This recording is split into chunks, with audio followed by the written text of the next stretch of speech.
Want to improve your push-ups? Then start focusing on what muscles you actually feel working during the movement. When we get the correct muscles truly powering an exercise efficiently, we can see improvements almost instantly. It's not that we all of a sudden get poof stronger. It's often just that we're using correct muscles to the correct extent at the right times. That's why I wanted to share 5 quick tweaks you can make to your push-up form that can help you improve your push-up form almost immediately. These are mental cues and areas to focus on as you not only set up for the push-up, but even perform the movement. These changes help you load more efficiently and better engage those bigger muscle groups to support each other. Not to mention, these tweaks will help you avoid those common aches and pains that happen with push-ups from adding up. At the end, I'll also share a bonus tip to help you learn to make these adjustments and truly focus on what you feel working. So let's first start with our connection to the ground, as we need to create that tension through the ground to properly activate everything. Number 1, spread your fingers and grip the ground with your entire hand. If you want to engage your chest, shoulders, and triceps properly, you need to focus on your hand placement. Too often, we just set up with no thought as to the pressure we're really applying through our hands. This not only leads to a less powerful press, as we don't fully activate our chest, but it can also lead to overload of our wrists and elbows. So spread your fingers wide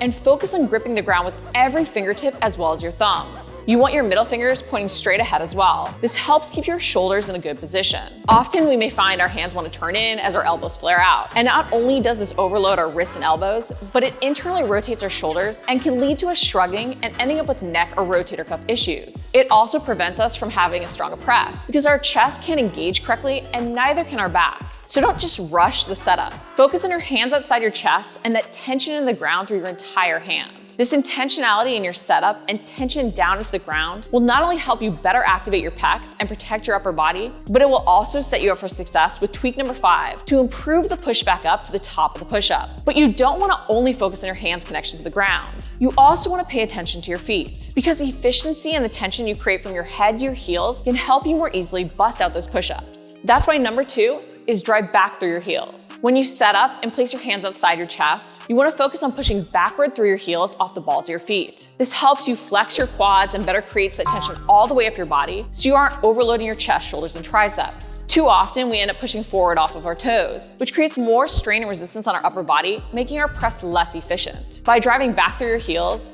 you don't add more load to your upper body, and you even help yourself avoid the hip sag we often see with push-ups because our core isn't properly engaged. So push down to the ground as if pushing away with the balls of your feet as you drive back through your heels. And be conscious as you push back up to keep pushing back through those heels. But it's not just our lower body we want to be focused on with what we often consider to be a chest, shoulders, and triceps move, which brings me to the third area you want to focus on, your back. Number 3, focus on your back. Often when we do push-ups, our hands start to drift out in front of us instead of staying by our chest. We also tend to shrug. Daily postures can lead to this feeling more natural and even easier with our push-ups. But this puts more strain on our shoulders and triceps and doesn't allow us to use the strength of our chest optimally. While it can feel easier, it actually makes push-ups harder. It's why we can struggle to have the power in our push-ups we want. To avoid this happening and protect even our neck, shoulders, and elbows, we want to focus on engaging our back and even the movement of our shoulder blades as we press. As you set up for the push-up, shrug your shoulders and then pull them down hard as you set up with your hands outside your chest. Pulling those shoulders down and locking them into place should make you feel along the sides of your back under your armpits engage. This back engagement is key. Even think wide chest as you set up. Then as you lower down, you want to feel your back pull your shoulder blades towards your spine. This engages your back and stretches your pecs to load them. As you then push back up in the push-up, you'll feel your shoulder blades move apart. But also as you press back up, you want to feel your back stay engaged to keep your shoulders from shrugging up by your ears. All of this allows you to better optimize how you're using your upper body to push. And while it can feel harder to start,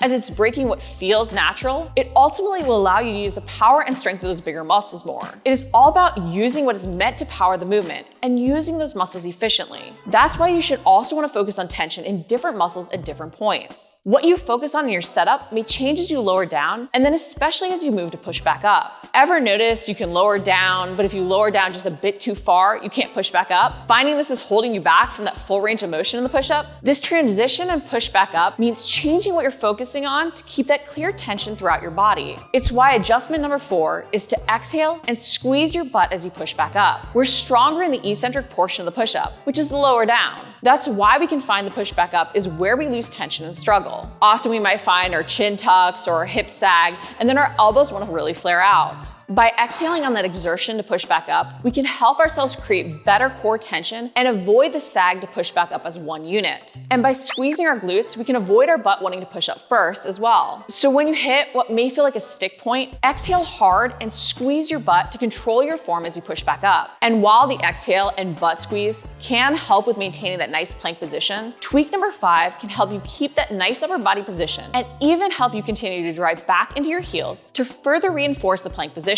Tweak number 5 is to push the ground away as you drive up. Too often, we just think about trying to get back up to the top of the push-up, which is why our butt can go up first, or we find our shoulders lift as we arch our back. We lift up in pieces. By creating that good core tension with the exhale and butt squeeze, we can then drive back up with our body moving together by focusing on pushing the ground away with our hands. It's why setting up with that tension to start is so key. When you push the ground away, focus on gripping with every part of your hand. And even think about almost trying to pull your hands together to keep those thumbs down. The push-up involves horizontal adduction of your shoulders, which engages your chest more. So almost pretending you would fly your arms together if the ground wasn't in the way can help you get more chest involvement to press back up. And often as we go to push up, we come forward onto our toes, losing tension. But by focusing on pushing the ground away, we can help ourselves push back into our heels. This reinforces that core tension and helps us keep our back engaged to further promote us using the muscles of our upper body efficiently for a powerful push back up. And while all these form adjustments are amazing, it can be hard to focus on doing them when we're using a push-up variation we can't yet control. Especially the longer we've been compensating and our form has been off, the harder it can be to change what has become natural. So as much as we want to do a harder variation of the push-up, sometimes we do have to regress to progress to start and train these changes first. While they will help you quickly improve your push-ups, don't hesitate to modify off an incline or even a higher incline to start to build up with proper engagement. The little step back can launch you forward even faster.